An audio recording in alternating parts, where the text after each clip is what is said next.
Que personne me raconte sa vie. Hein. Ouais, en deuxième mi-temps, l'équipe de France a mieux joué. J'en ai rien à foutre. Je ne parlais même pas des records de Kylian Mbappé, de Michael Olise, meilleur buteur, meilleur pas. J'en ai rien à foutre. Vous avez manqué de respect aujourd'hui au coach, avec aucune envie sur le terrain. Vous avez voulu gâcher son départ. Moi, je vois la chose comme ça, clairement. Quand en face, tu vois que t'as pas leur trio offensif, t'as pas Jude Bellingham, t'as pas Harry Kane, t'as pas Gordon. Je trouve que c'est un énorme manque de respect.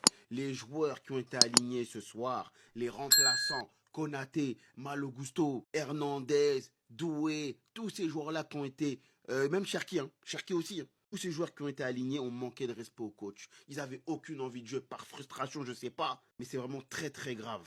4 changements en une mi-temps, 4 changements. On a pris un triplé de Bukayo Saka. Je ne sais pas si vous vous rendez compte de la dinguerie. Bellingham, il est rentré. En peu de temps qu'il est rentré, il a réussi à marquer dans un match comme ça. C'est-à-dire que quoi? Quand tu n'as pas Upamecano, ta défense, elle ne peut pas tenir. Quelle honte. Quelle honte.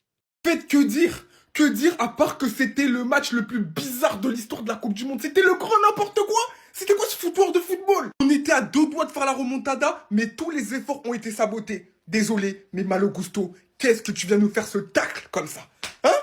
Ensuite, le deuxième coup du sort, Olysée. Comment tu manques l'occasion du 4-4 sur cette action? T'es au-delà du point de pénalty, t'arrives pas à cadrer. Mais on ne pouvait pas, façon, espérer quoi que ce soit avec cette entame de match 4-0 à la mi-temps, c'était impossible. Par contre, respect. Respect à Upamecano. Pour moi, c'est le meilleur joueur de la Coupe du Monde avec Mbappé.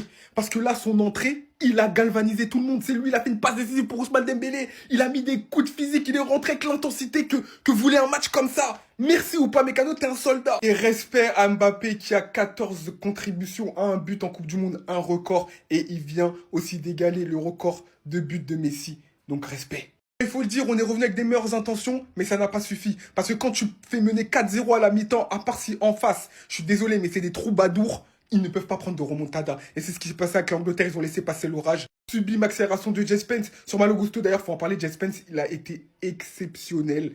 Et penalty but de Bukayo Saka qui inscrit un triplé. Et c'est pas un classe mondiale à ce qui paraît. Après, j'avoue, sur son but, j'étais en mode...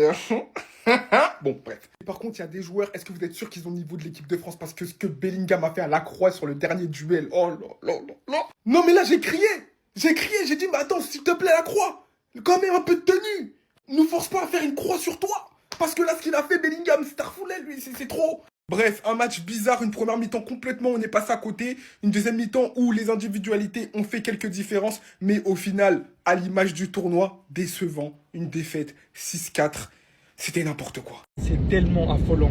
Même s'il ne prend pas la Coupe du Monde, Kylian Mbappé nous a prouvé à tous. Regardez sa réaction quand son équipe prenait 4-0. Dépité et désolant de voir à quel point son équipe ne voulait pas. Il a retourné le match à lui tout seul. 2 buts, une passe D en 15 minutes. Il nous a remontré à quel point que l'équipe de France pouvait vibrer uniquement que si lui il le voulait. Il devient meilleur buteur de l'histoire de la Coupe du Monde. Derrière lui, Léo Messi, à 27 ans. Mais beaucoup voudront quand même pas lui accorder ce respect. Juste parce qu'il n'a pas de trophée. Accompagné de qui? Olysée. Et vous pensez vraiment d'ailleurs qu'ils ne vont pas jouer ensemble vu leur connexion aujourd'hui? Le mec trouve Kylian Mbappé n'importe comment. Il fume le record de Pelé sur une édition de Coupe du Monde. À une passe carrément de devenir le meilleur passeur des Bleus de l'histoire de la Coupe du Monde. En une édition, vous vous rendez compte?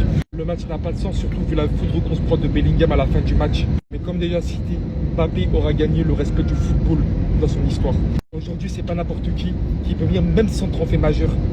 Venir vers vous à 27 ans vous dire « Je suis le meilleur buteur de l'histoire de la Coupe du Monde ». Ça réclame du respect. Et ceux qui ne le font pas, c'est les personnes qui se forcent tout simplement à ne pas l'aimer. C'est dommage. Triplé de Saka en 2026. Triplé de Saka en 2026. Triplé de Saka en 2026. Prenez-moi les gars, prenez-moi. Prenez-moi! Défaite de la France aujourd'hui, 6 buts à 4 face à l'Angleterre. Franchement, en vrai de vrai, avec ce qu'on a vu en première mi-temps, parce qu'en première mi-temps, on était mené 4-0, on pouvait pas faire pire en vrai. On pouvait pas faire pire. Déjà d'avoir marqué 4 buts, je vous remercie, même si pour moi, je pense que dans le match, voilà, il y avait clairement les opportunités de remonter au score. Et voilà, c'est comme ça. Mais comment je peux expliquer à des gens en 2026 que Saka nous a mis un triplé? De quoi on parle en fait? Triplé de Saka en 2026. En fait, pour moi, c'est ça la vraie humiliation dans le match.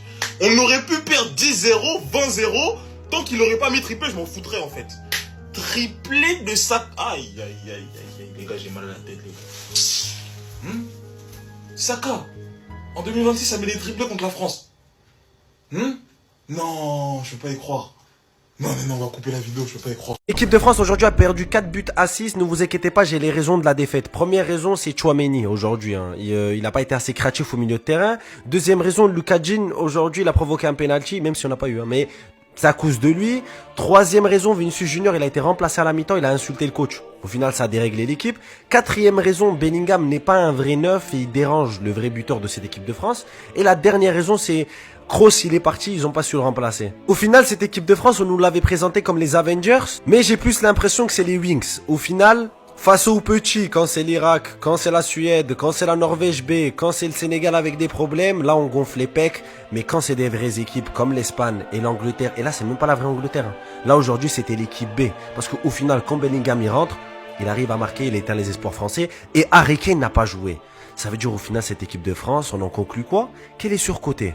Il y a des excellentes individualités, mais tant que l'équipe de France ne visera pas le collectif, le fait de pouvoir potentiellement poser une tactique collective, où tout le monde est impliqué de A à Z, où ils sont tous au même niveau, l'équipe de France, à chaque fois qu'elle confrontera un gros Européen, elle se mangera une gifle. En tout cas les gars, n'hésitez pas de me dire ce que vous avez pensé de cette équipe de France pendant la Coupe du Monde. N'oubliez pas de liker, de commenter et de vous abonner. Vamos!